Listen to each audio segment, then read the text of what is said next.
a minha borda da peça, ela faça essa correção para dentro, tá? E eu vou criar uma parede especificando ali uma dimensão que ela respeite.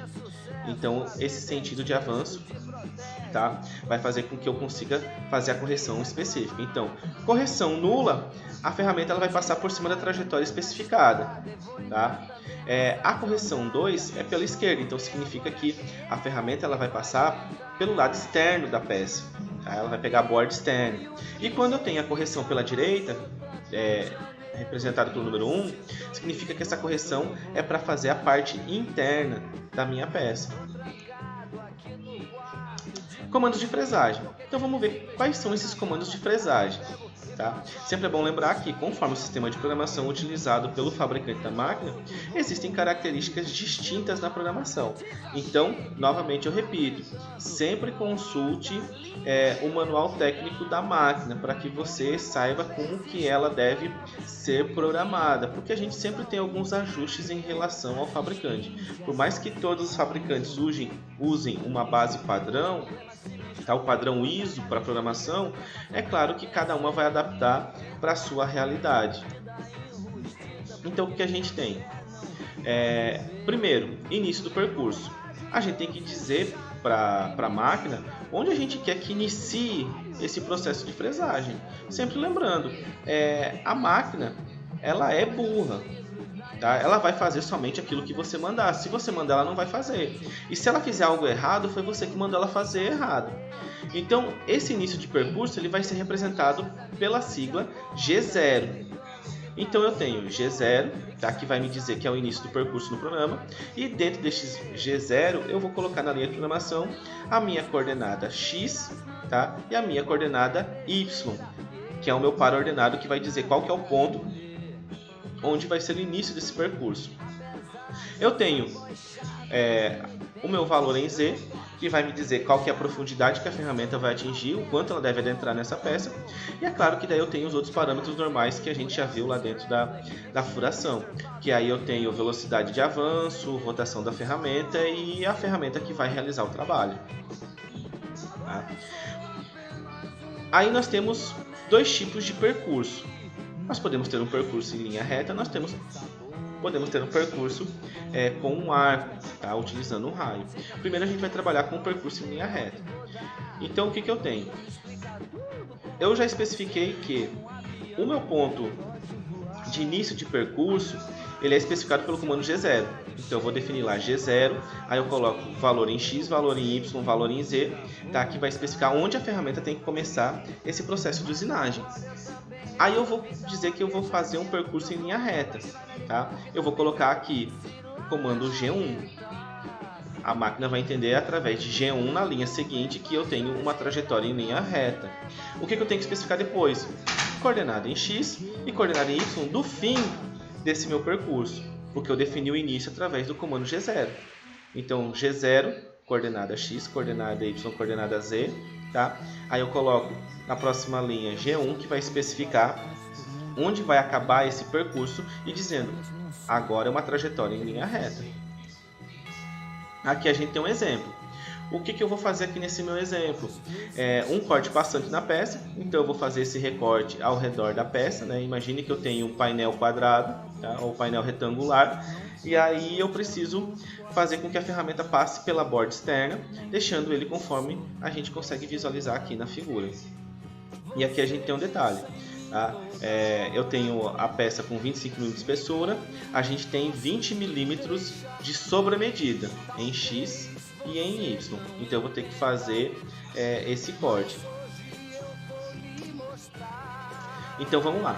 A gente tem do lado direito aqui da tela o nosso programa e a gente tem aqui as coordenadas. Então o que eu tenho aqui? Primeira especificação. As coordenadas negativas de menos 20 no X do G0 são para fazer a entrada da ferramenta, tá? Para posicionar a ferramenta fora da peça. Já que no último G1, o Y igual a menos 20 tem a função de fazer a saída da ferramenta. Então lembre, eu tenho menos 20 que é onde vai iniciar a ferramenta, justamente porque eu não posso fazer com que a ferramenta desça exatamente no canto X0, Y0 da peça. Senão o que acontece? Na hora que a ferramenta descer, ela vai criar aqui um furo referente ao diâmetro da ferramenta. Então sempre a ferramenta vai começar e vai sair distante dessa peça. Ela começa antes da medida final e vai terminar depois. Então o que a gente tem aqui? Primeiro, novamente repito, é um algoritmo. Lógico, a gente sempre vai seguir aqui a mesma lógica de programação. Então primeiramente a gente vai definir as medidas da peça. Então eu tenho a minha peça aqui conforme o desenho. No eixo X ela tem 600 milímetros, como a gente pode ver. No eixo Y ela tem 400. E aí eu tenho a minha profundidade, a minha espessura dessa peça de 20 milímetros. Segundo passo, como é fresagem, a gente vai especificar onde vai ser a origem, onde que vai iniciar essa movimentação da minha ferramenta. Então eu tenho aqui x igual a 5, y igual a 5 e z igual a menos 25, já que eu quero que a minha fresagem ela seja passante. Então ela vai ter que passar pela espessura da peça, tá? E fazer o recorte sem que fique alguma peça presa ou alguma parte que não seja bem usinada por algum motivo ali de variação de espessura no painel ou alguma coisa assim. Então eu faço com que a ferramenta realmente passe, seja maior que a espessura da ferramenta. Vou definir a face que tem que ser usinada. Nesse caso, face 1 vai ser a face superior. A correção da ferramenta, que nós estamos trabalhando com a fresagem externa. Então, se eu estou trabalhando com a fresagem externa, eu vou fazer a minha correção 2, ok? Correção pela esquerda, tá? Lembrem do diagrama que a gente viu referente à correção da ferramenta. Aí na próxima linha, G0. G0 significa que eu estou dizendo onde vai ser o início dessa minha fresagem, tá? Aqui no exemplo a gente coloca então x vai ser menos 20, por quê? Porque eu quero que a minha peça, a minha fresa, né, a minha ferramenta, ela comece bem fora da origem da peça. Então eu tenho aqui 20 milímetros. Y, tá? Meu y é 0, porque esse deslocamento em y não vai haver, já que eu vou começar essa trajetória pela linha de cima da minha peça, tá? Eu vou começar em relação ao eixo X. Z, 23, que é a profundidade que eu quero que a ferramenta ultrapasse, tá? Lembrando que eu estou trabalhando com coordenadas absolutas. Eu tenho uma velocidade de avanço de 3 metros por minuto, tá? E eu tenho uma velocidade de rotação de 18.000 RPMs. E aí a minha ferramenta está no mandril número 1. Eu coloquei minha fresa no mandril número 1. Então eu defini aqui na primeira linha onde vai iniciar o trabalho dessa minha fresa. Aí na próxima linha eu já vou especificar onde vai acabar a primeira parte dessa minha trajetória. Então G1 eu tenho x vai ser igual a 600, que é o meu ponto final, lá ao final da peça. Eu tenho y igual a 0, já que eu não tenho deslocamento no eixo y nesse caso, eu só tenho deslocamento no eixo x. A profundidade ela vai permanecer até o final do meu programa. A velocidade de avanço ela vai ter algumas alterações dependendo da usinagem, então a gente vai seguir aqui com velocidade de avanço igual a 3 metros por minuto. A minha rotação vai permanecer em 18.000 rotações por minuto e a minha ferramenta continua sendo a mesma até o final do programa. Aí nós vamos para o próximo ponto. Nós continuamos x igual a 600, tá? E y agora eu tenho deslocamento para 250, que é meu próximo ponto. Tá? É o quanto ele se deslocou aqui no meu eixo y em relação à origem. Sempre lembrando, você vai marcar os pontos e vai olhar o par ordenado. Quanto que é o valor dele em x, quanto que é o valor dele em y, para que eu possa fazer a localização e sempre constar o deslocamento. E quando eu tenho trajetória de fresagem, eu coloco o ponto de início e depois eu simplesmente vou dizendo onde que ele vai acabar. Sempre qual que vai ser a parte final desse meu percurso, ok? Na próxima linha, eu tenho já G1, eu tenho x igual a 310, y 250, tá? E aí eu tenho uma diferença aqui na minha velocidade de avanço, tá? Eu tive uma variação de V2 para V3. Na próxima linha, G1 eu tenho x 250, y 350, tá? Aí eu altero novamente a velocidade e aí simplesmente essas alterações de velocidade de avanço pela qualidade do acabamento, já que eu estou tendo um deslocamento seguindo os cantos para que o canto não quebre, que eu não tenha alguma felpa ou alguma lasca nesse meu painel durante esse processo de corte. Então sempre quando eu vou fazer algumas trajetórias que são mais curtas, tá? Aqui no exemplo eu estou fazendo simplesmente essa alteração para que a ferramenta vá mais devagar e que me apresente um melhor resultado. E aí a gente segue G1 250, X250, Y350. Na próxima linha, novamente X250, Y400. E aí a gente termina aqui G1X0, Y400. E a gente faz a saída da ferramenta com X0, Y-20, tá? E uma velocidade de 1 metro por minuto, que é justamente, já que a minha ferramenta está saindo, eu quero que ela saia devagar do meu painel para evitar que esse painel lasque, que esse painel quebre, que esse painel tenha algum problema. Aí aqui a gente tem nesse exemplo, tá? Esses dois diagramas, do lado esquerdo a gente tem a imagem da peça e do lado direito a gente tem o programa. Os espaços onde não estão as medidas é como a gente já viu em sala de aula. Onde eu não tenho preenchido com as medidas é porque está repetindo o valor anterior, já que também o CNC vai entender. Se você não especifica a medida que tem que ser utilizada, ele vai pegar a medida que foi utilizada na linha anterior. Então por isso que a gente encontra esses espaços em brancos.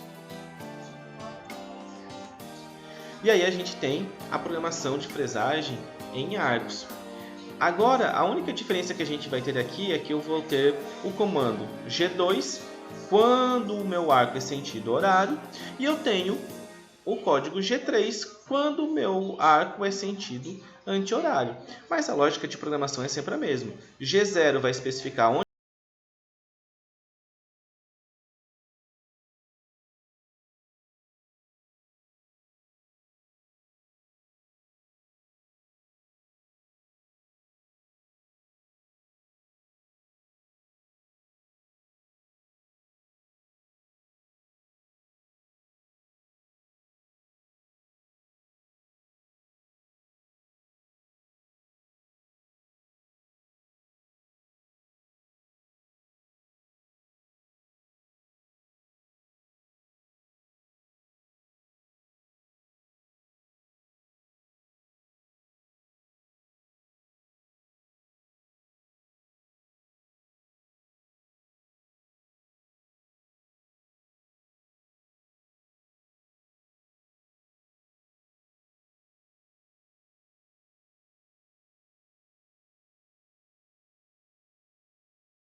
na sua cabeça um relógio analógico e fique pensando no movimento dos ponteiros, tá? Se você acompanha, a ferramenta vai acompanhar o sentido dos ponteiros, então você tem um movimento horário. Se a ferramenta vai fazer um movimento contra o sentido dos ponteiros, é anti-horário, simples assim. Então tem aqui G2, ponto final. Lembre-se, a gente coloca sempre o ponto final, tá? E não o ponto que vai iniciar essa trajetória, porque o percurso já iniciou lá na origem da peça. Então a gente vai colocar assim, a minha ferramenta ela vai terminar aqui o sentido horário, G2, tá? No ponto X600, Y100, Z, profundidade de fresagem 23, uma velocidade de avanço de 2 metros por minuto, já que eu estou fazendo um arco, então quero um acabamento melhor, eu faço com que a ferramenta ela se desloque de maneira mais devagar. Aí eu tenho aqui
PMs, tá? Aqui nesse exemplo que a gente vai utilizar. E aqui eu tenho uma ferramenta igual a 2, porque percebam que aí eu tenho uma outra ferramenta para executar esse meu rebaixo, tá? E aí a gente tem aqui o G3, que a gente vai trabalhar com o final do percurso, então este raio ele vai ser feito no sentido anti-horário, tá? Então o que a gente tem aqui, no meu G3, X vai ser 350, que é onde eu quero que acabe, tá? O Y vai ser 200, que é a distância. Aí eu tenho o Z, que é a profundidade, repete, 5 mm, velocidade de avanço de 3 metros por minuto. E aí eu coloco o meu raio, que é igual a 50. Tá? Eu tenho a rotação de 18.000, eu tenho a ferramenta número 2, então eu coloco, esses parâmetros se repetem, ok? E aí eu coloco o raio, finalizo, e aí eu tenho a minha peça pronta, usinada, acabada, para seguir aí o nosso processamento dentro da produção. E a gente termina nossa aula 4 com programação de fresagem.